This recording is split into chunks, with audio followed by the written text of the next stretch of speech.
Ladies and gentlemen, thank you for standing by, and welcome to the Q3 2020 ReWalk Robotics Ltd. earnings conference call.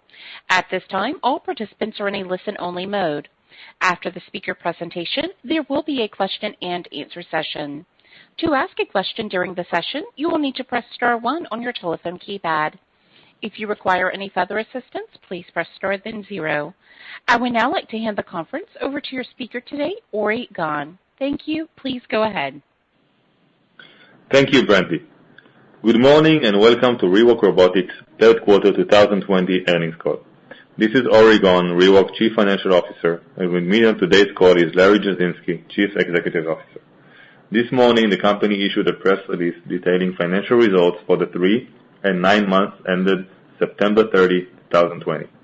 This press release and a webcast of this call can be accessed through the Investor Relations section of the ReWalk website at www.rewalk.com.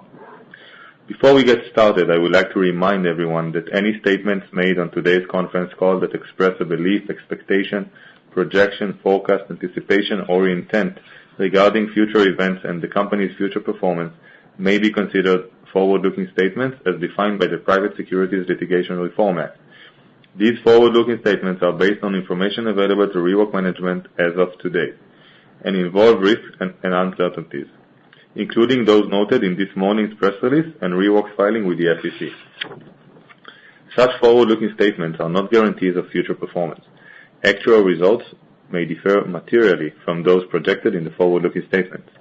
ReWalk specifically disclaims any intent or obligation to update these forward-looking statements except as required by law. A telephone replay of the call will be available shortly after completion of this call. You will find the dial-in information in today's press release. The archive webcast will be available on the company's website at www.rewalk.com. For the benefit of those who may be listening to the replay or archive webcast, this call was held and recorded on November 10, 2020. Since then, ReWalk may have made announcements related to the topics discussed. So please reference the company's most recent press releases and SEC filings. And with that, I'll turn the call over to ReWalk CEO, Larry Jasinski. Thank you, Ori. Good morning, everyone. Our market development results in the third quarter continue to be very positive as we saw fundamental progress in Germany and with CMS in the United States. In Germany, the insurers are approving trainings at an increasing level, as expected, and additional insurers are moving forward with contracts. In the U.S., the procedure code K1007 was formally issued and took effect on October 1st, 2020. In parallel, ReWalk achieved full accreditation to be a direct supplier to Medicare and Medicaid through the CMS review processes. Regarding revenue, our Q3 outcome was limited by a variety of factors to $747,000. The limitations during Q3 were mostly due to limited market access with individuals and clinics, as well as delayed processing by payers under the current COVID environment. When we look ahead, we are encouraged by the growing pipeline of trainings in process or completed and awaiting supply. We have also strengthened our financial position with the addition of $9 million in gross proceeds we raised in July. Our operating costs were reduced by 6% over the prior year quarter, and our original long-term debt of $20 million continues to be paid down monthly, and we now have less than $3 million remaining, which will be completely paid off in Q1 2021. Operationally, there are several essential measurements. Number 1, German contracts are working, although more slowly than we would like. As of September 30th, 2020, we had 15 active trainings and 5 completed trainings that are awaiting final decision. We are expanding the pool for training every week. COVID is limiting getting some of the patients in training, and we have found paths to move forward through using local clinics and home training. There have also been limitations in processing that we will address with direct interaction with payers and the contract administrators. Number 2, German contracts are expanding, as we have achieved our first contract with a large private insurer. The others are the National Public Workmen's Compensation and 4 statutory public health groups. 2 additional major groups are in active discussions on contracts, and several smaller groups are looking to join these agreements. Number 3, in the U.S., the Center for Medicare and Medicaid Services issued the HCPCS code on July 15th, as we previously announced, and it became effective on October 1st. This was built on data from publications, our extensive historical demonstration of successful function, and very attentive detail in our submission for this code. To build on the code issuance, we achieved CMS authorization to be a Medicare provider on October 20th. This is part of our roadmap to establishing a U.S. Medicare coverage position. As a result of this expanding status, we have now initiated interaction with the medical directors of the DME Medicare Administrative Contractors, MACs, who administer the national Medicare and Medicaid plans. Number 4, infrastructure. We elected to maintain our entire commercial structure during the COVID pandemic and had this newly expanded team focus on lead development and building the pipeline for ReWalk and to prepare for our customer base and relaunch of the other 3 major product lines. In the month of October, we have begun to see that customer access is returning as we were able to conduct more in-clinic demonstrations that month than we had done from March until September. While we expect to see continuing access limitations, we see that this carefully managed reopening by the rehab centers and clinics has established standards and guidelines where we believe our team will be able to safely and effectively present these technologies to clinics and develop market for use of robotic technology in everyday life. Last quarter, I emphasized that the creation of this new market is almost solely dependent upon the economic driver of insurance reimbursement. It's a slower process that is data-driven. This quarter demonstrates that this economic shift is occurring with the German policies, and we expect the U.S. to follow a similar path. We remain very bullish about the prospects for market creation and expansion in the coming quarters. I'd now like to turn the call over to Ori for a review of financial details. Ori? Thanks, Larry. Our Q3 revenue was $747,000 compared to $1.2 million in the prior year quarter. The decrease is mainly due to a lower number of units sold this quarter compared to the prior year quarter. During Q3, we have received 10 new rental approvals in Europe, which represents our highest number of rental approvals in Europe in a single quarter, and 2 units converted from prior quarters. In addition, this quarter we placed our first Myelin VA home user device. Our total number of SCI pending insurance cases was 96 at the end of the quarter, compared to 98 at the previous quarter, with 84 of them in Germany and 12 in the U.S. This shows we have stable demand from the end customer population to our personal 6.0 product. Our quarterly gross margin in the third quarter of 2020 was 52% and remained generally flat compared to the prior year quarter. On the operating expense side, we had a total of $3.5 million this quarter compared to $3.7 million in the prior year quarter and $3.6 million in the previous quarter. The main decrease compared to the third quarter of 2019 was in the R&D, where we have decided to reduce our spending with a restored development completion and invest a higher portion of our spending on commercialization efforts. To recap the quarterly results, our net loss for the third quarter was $3.3 million compared to a net loss of $3.4 million in the third quarter of 2019. Our non-GAAP net loss for the third quarter of 2020 was $3 million compared to a non-GAAP net loss of $3.1 million in the third quarter of 2019. We ended the quarter with $18.1 million in cash, and our long and short-term loan balance was $3.4 million as of September 30, 2020. With that, I'd like to turn the call back to Larry for some final remarks. Larry? Thank you, Ori. I'd now like to discuss activities for each of our 4 product franchises and close by reviewing the results compared to our stated objectives for the second half of 2020. For the ReWalk community and home walking system, I'd like to step back and review what we now believe about the market potential and the path to achieving meaningful market penetration. The promise and benefit of allowing the paralyzed community to walk again has both captivated and disappointed the financial markets. The experiences and data from walking again have been well reported and are very positive. The disappointment in the market has been because only a few of those that could walk in these systems are actually able to get one.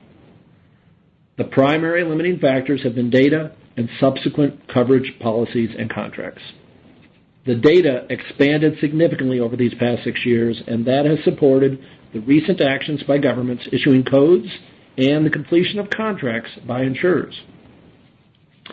For reference on the potential from 2021 forward, if we examine the most up-to-date market information on applicable patients in Germany and the U.S., along with CMS insurance coverage established in a similar fashion as in Germany, these markets are in the range of $90 million in annual revenue, with achieving about a 3% market penetration rate.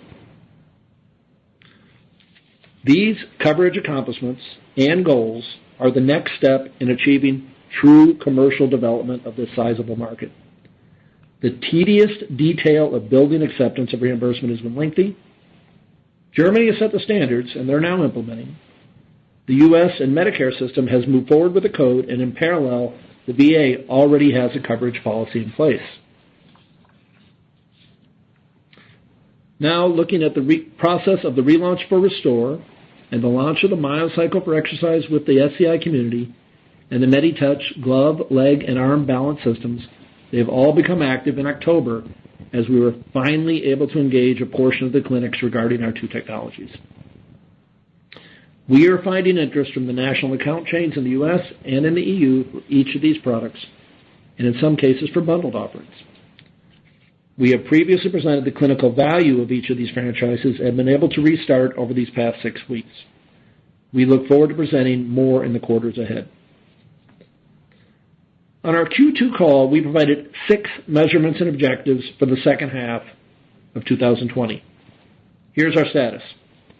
Number 1, expansion of contracts in Germany. We have expanded from 4 to 5 contracts effective in Q3 and have 2 additional contracts presently being negotiated. Here we are progressing as well or better than planned. CMS progress, number 2. In Q3, the code was formally established and we have achieved accreditation as per our stated goal.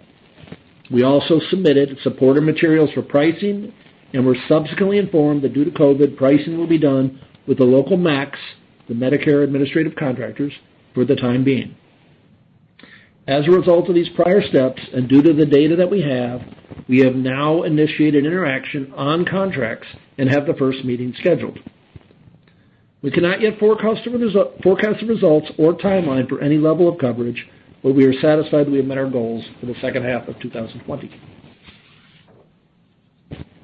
Number 3, expansion of supporting data with ReWalk.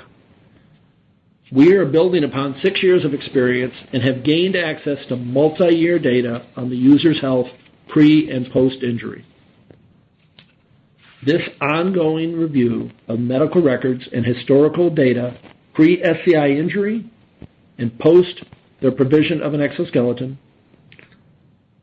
It will examine the economic cost of treating SCI healthcare in the period before and after the user was able to walk again. IRB approval for the review of the data of about 45 exoskeleton users was received, and we are presently sorting and analyzing elements of the data. This will continue to progress and hopefully will result in a future publication. Number 4, expansion of data for Restore.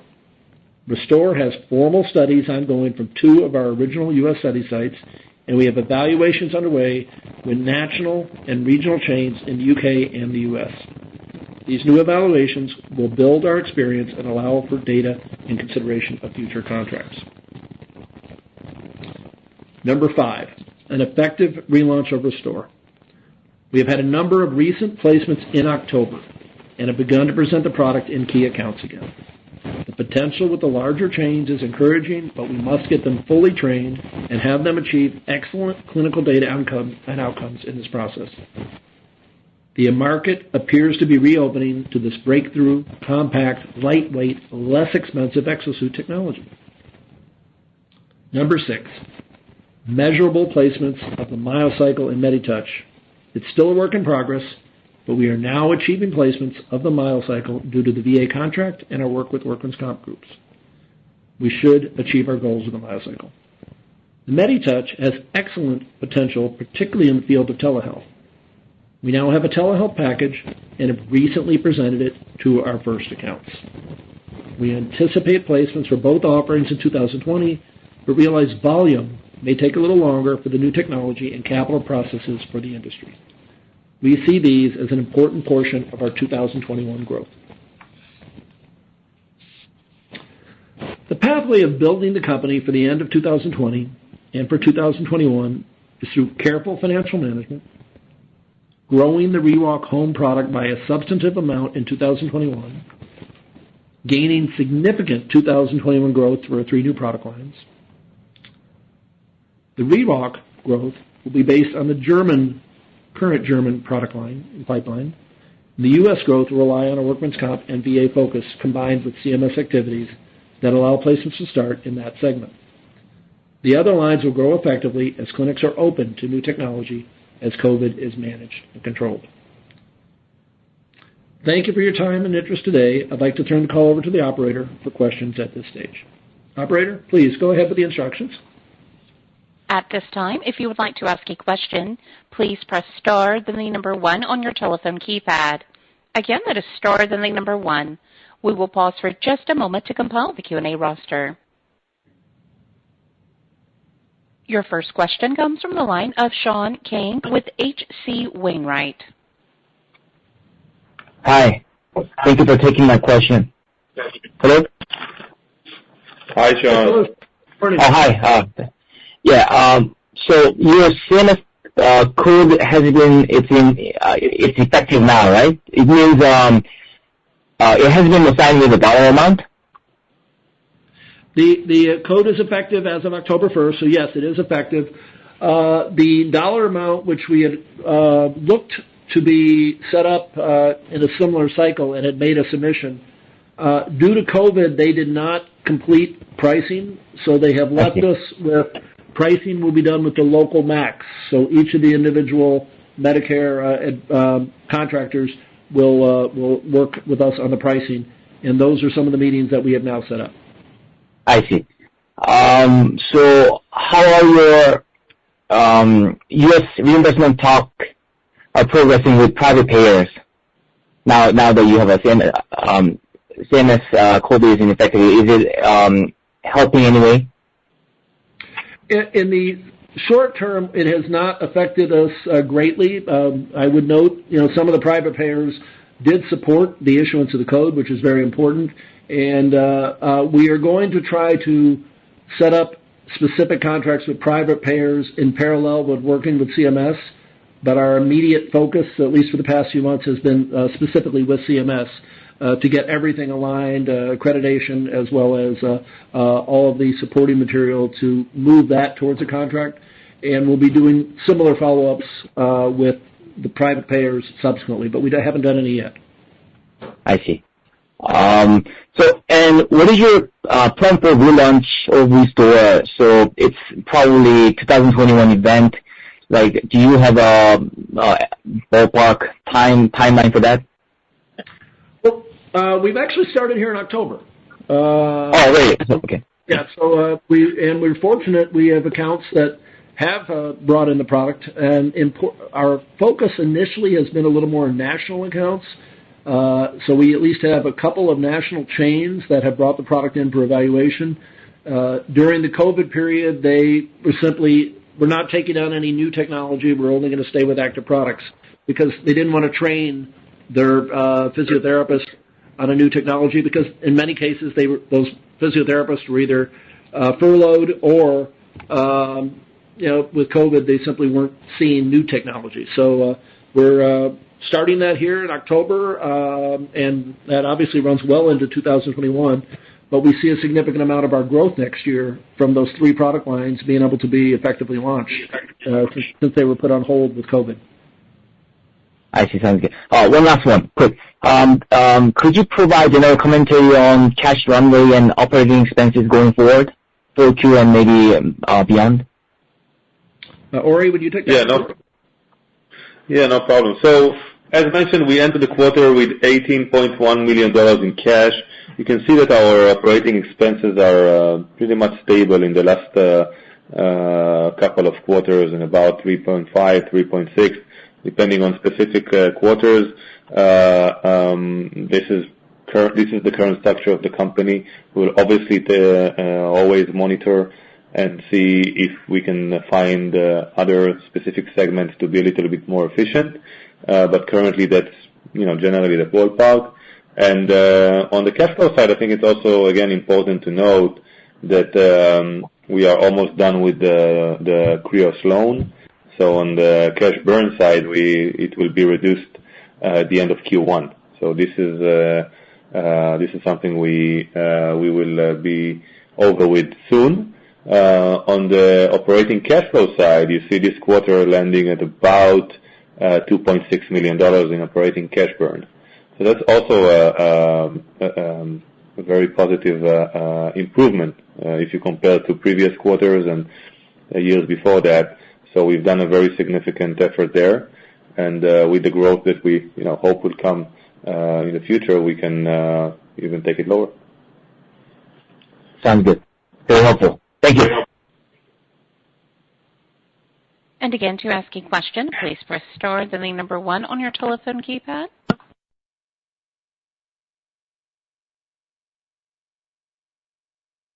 There are no further questions at this time. I would now like to turn the call back over to Larry Jasinski for closing remarks.